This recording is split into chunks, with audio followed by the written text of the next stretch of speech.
everyone, this is Emily Leiphart from Art from the Heart. Welcome to our 6th video for the Too Many Cards video series. Waffle Flower is our generous sponsor today, and we're excited to be playing with the Always stamp set and coordinating dies.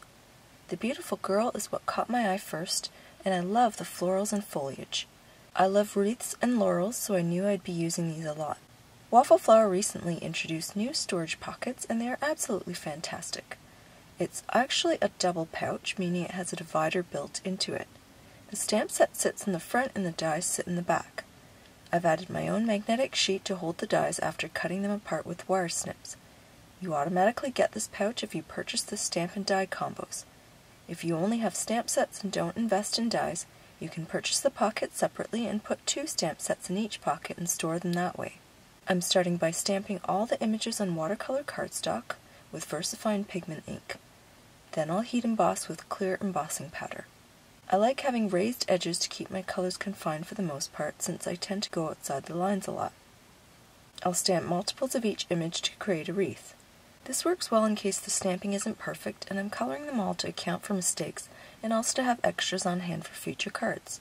Next, I add clear embossing powder and set it with my heat tool. Now it's time to cut all the pieces. I normally color before die cutting, so I'm not sure why I did it this way, but it was worth a try.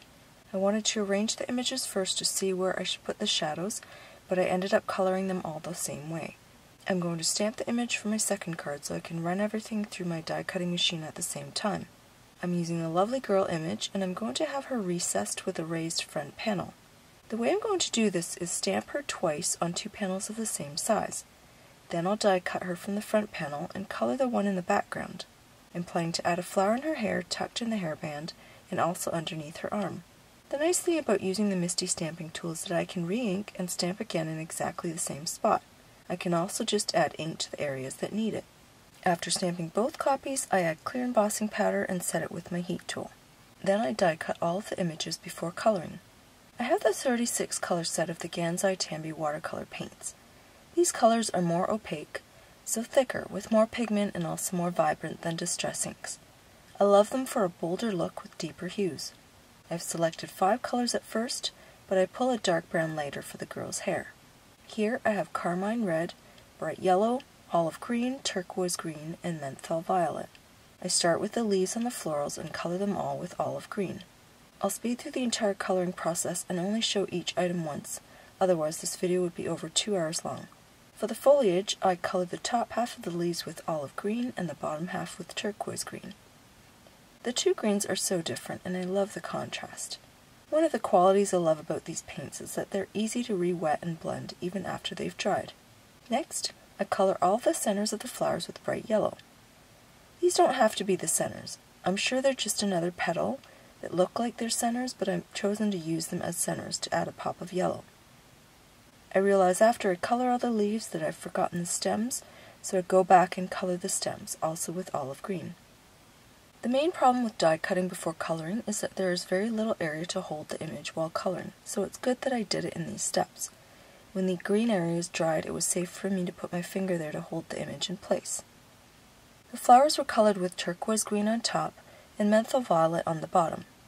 The turquoise green looks more bluish when more water is added, but more green when there is very little water. The same goes for the menthol violet, which can look blue or purple depending on how much water I add. The range of these watercolors is really incredible. Next, I color the girl's hair with dark brown. I accidentally colored the belly of the bird with the brown, but I later add water to wick away most of the color and color it again with menthol violet, which covers up my mistake quite well.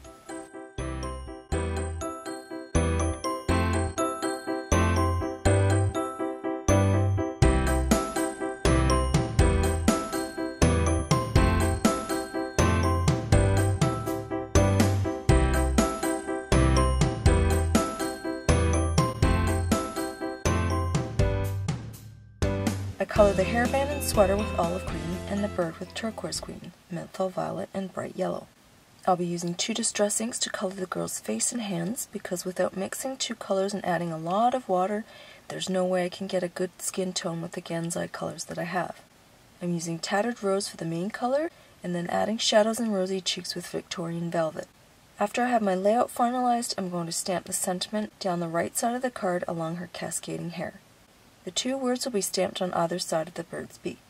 I use the magic powder bag on the panel just in case extra powder sticks to it. I had that problem with some of the flowers when I didn't use the magic powder bag, and the paint just slid right off it, so those ones went into my recycling bin. I use washi tape to mask off one half of the sentiment and then heat emboss it.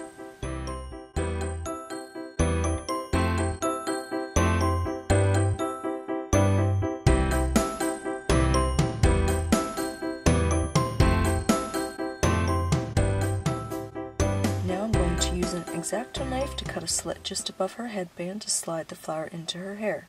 I apply foam tape to the back of the front panel and adhere it to the full panel with the girl. Then I slide the flower in and use glue dots to hold it in place. I think the toughest part of this card was arranging the foliage with the bird. I must have moved these 3 pieces around 100 times.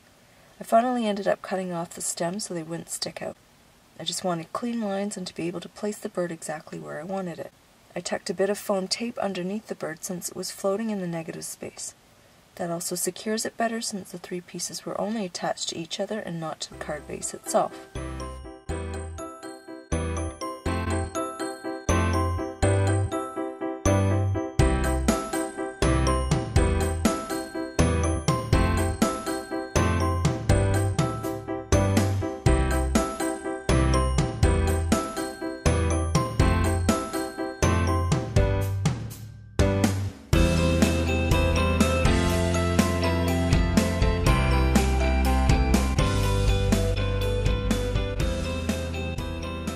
Secure the entire unit to the card base, and now it's time to work on the second card. I'll be creating a wreath using all of the floral pieces I colored at the beginning of this video. I'm going to leave this wreath partially open to relate with the missing you sentiment that I'll be stamping in the center. This sentiment is too long to fit inside the wreath as it is, so I'm going to cut it apart and stamp it on 2 lines. This can be a very scary thing, but the trick is to snip angles into it so that the 2 pieces can only fit together in one obvious way. That way you can be sure it'll look like it was originally intended when you go to use it as a single line sentiment. In this case, I specifically cut a point into it so it looks like an arrow on one piece and a fork at the other. This sentiment is also heat embossed. After rearranging the pieces for the open wreath, I used glue dots to adhere the flowers and foliage to the panel. It took quite a bit of adjusting since this arrangement wasn't quite what it was when it was sitting in the MISTI stamping tool. I could have adhered them there before stamping the sentiment, but it's always risky since I can get ink all over the flowers. I've done that in the past and it's not a nice thing to happen. Anyway, a bit more time in rearranging doesn't hurt, and that's the beauty of using glue dots versus a permanent liquid adhesive. Again, there is some snipping of stems and leaves to reduce interference, and I suppose it would be like pruning a real bush to make it nice. To finish, I adhere small rhinestones on the leaves, alternating between inside and outside leaves on each flower or leaf bundle. I attach the panel to a card base and my card is done. Here's another look at both cards. They use the same color palette but are very different. I had one more idea using just the bird from this set, but I'll share that at a later date. This stamp set has such beautiful images, and I love that they work so well for clean and simple designs. Waffle Flower is giving away a $25 gift certificate to their online store, so be sure to leave a comment here on this video as well as Kaylin's video. One lucky winner will be chosen randomly from this video or Kaylin's video. You must be a subscriber to both our channels. Comments will close at 11:59 Eastern on July 8th. The winner will be announced in both our blogs on July 10th. Please head over to Kaylin's blog and YouTube channel using the link below to see her take on Always. Supply links are below if you're interested in any of the products I used in this video. You can also visit my blog for stills and more information about my cards. Thanks so much for watching!